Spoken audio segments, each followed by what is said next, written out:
O estudo de hoje é relativamente simples, né? Basicamente, né, um conjunto de frases aqui, né, que nós vamos tomar, né, a própria figura humana como tema aqui para desenvolver uma das interpretações possíveis. Tá aqui. Então eu estou aqui chamando fácil e impossível. A vontade é a chave da iniciação verdadeira. Então existe aqui um preceito curioso que está sintetizado nessas frases. Faça o impossível. O que pode ser feito já está sendo feito. O que não pode ser feito apenas aguarda o momento certo para ser feito. E isto basta. Essas frases, elas podem ser alinhadas de uma forma curiosa, né, com o corpo humano e os centros principais energéticos, os chakras ou os 7 raios também. Então vamos lá aqui, só para dar uma recapitulada, né, para quem ainda não viu nos outros desenhos, mas isso é importante pegar aqui uma leitura, né, para se aprofundar e ter uma informação mais substancial sobre cada um dos 7 raios. Mas enfim, aqui estão eles. O primeiro raio é o raio da vontade, do poder e do governo. O segundo raio é o raio do amor, sabedoria e da consciência. O terceiro raio, o raio da atividade e inteligência, é o campo da filosofia. O quarto raio, o raio da harmonia através do conflito, da beleza e da arte. O quinto raio, o raio do conhecimento concreto e da ciência. O sexto raio, o raio do idealismo abstrato e da devoção, e corresponde às atividades religiosas. O sétimo raio, o raio da magia cerimonial, da ordem e da organização, né? Tudo que envolve ritmo. Então essas frases, elas podem ser alinhadas, né, de uma forma curiosa da seguinte forma. Aqui o primeiro, aqui, o faça o impossível. Está relacionado ao centro, né, da coroa, o primeiro raio, e é o aspecto aqui da transcendência, remoção de obstáculos, da mesma forma como existe um reflexo na oitava inferior, no sétimo raio, nos obstáculos aqui correspondendo ao chakra raiz e 4 pétalas e a figura do Ganesha como removedor de obstáculos. Só que na sua oitava superior, o que se coloca como obstáculos é a própria manifestação em todas as dimensões, grosseiras, medianas e sutis. Então, se refere a uma transcendência absoluta do ser, ou como abertura, né, do olho de Shiva, né, que dissolve todas as formas com esse poder absoluto, né, de transcendência absoluta. É por isso que nós estamos colocando aqui, faça o impossível, que as possibilidades estão no plano da manifestação.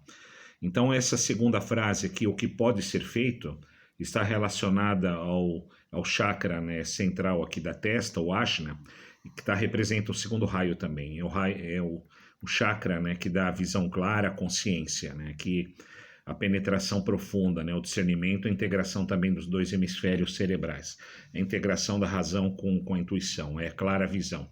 E é por isso que a clara visão desvela os horizontes de tudo que pode ser feito. O terceiro raio está aqui nessa frase aqui, já está sendo feito, que é o raio do verbo, da natureza, da humanidade, das comunicações, da rede. Ou seja, a existência, ela já está acontecendo, já está sendo feito em tempo presente. Então é o plano aqui da manifestação propriamente em si, como a natureza, e no caso do ser humano, como encarnação do próprio verbo, o terceiro logos, como humanidade. E o aspecto aqui das comunicações, da expressão, da inteligência e da linguagem no centro laríngeo. E o aspecto de rede, Nichiru e tessituras também, que daí tem no sentido de tantra, entrelaçamento, como a própria linguagem acontece. E esse outro aqui, o que não pode ser feito, está relacionado ao quarto raio, que existe aqui na questão do quarto raio do coração, uma harmonia a partir do conflito. Então, numa situação de conflito, aparentemente tem coisas que não podem ser feitas, mas também tem um sentido mais profundo, no sentido da alma solar inata, que é não gerada, ou seja, né, a alma não é uma consequência de algo, né, que está sendo feita. Né? A alma, ela é autogerada, autonascida, é uma projeção do monádico. E é por isso que também tem esse sentido de que a alma não pode ser feita. O que são feitas as coisas, né, são as formas, pensamentos, né, que são criadas na mente como as ideias puras, que tomam forma, então elas tomam feitura, uma manifestação, e a alma em si como consciência pura, não. Aqui, essa outra frase aqui, apenas aguarda o momento certo. essa questão aqui do momento certo, aqui com relação ao plexo solar, no quinto raio, está ligado aqui o centro do instinto de conservação, processo digestório. Então nós temos a digestão científica, as reações de acordo com a lei, e corresponde aqui o centro da compreensão analítica, da separação das coisas, que é o próprio processo da ciência, se dividir as coisas, da mesma forma como a massa alimentar, ela é dividida em todos os seus componentes, né, para serem absorvidos, né, no nível molecular, extraindo energia vital aqui, gerando realização para o organismo na forma de trabalho e atividade. E esse ponto aqui do momento certo, ele corresponde a uma instância ontológica do tempo como Kairos. Kairos é o tempo certo para a maturação dos resultados, de acordo com a natureza do ente objeto. Um exemplo simples, né? Se nós pegarmos uma caneca com água, pela quantidade de água, pela temperatura do fogo, intensidade da chama, vai ter um tempo certo para a água mudar de estado, né, no tempo de fervura. Então, essa maturação e transformação dos resultados no tempo certo corresponde a Kairos. É como também, por exemplo, cada semente, ela tem um ciclo, né, de vida, né, para crescer, né, gerar uma planta, uma árvore e começar a dar frutos, né? Isso também se aplica à natureza, né, do ser humano, tanto física como psíquica, como espiritual também, dando os frutos no seu tempo certo. E essa outra parte dessa frase, para ser feito, aqui com relação ao para ser feito, está ligado ao sexto raio, que aqui é o centro da geração, os órgãos sexuais. O centro sexual, né, que é a parte onde a feitura das coisas, né, a própria geração das formas, né, pensamentos são criadas.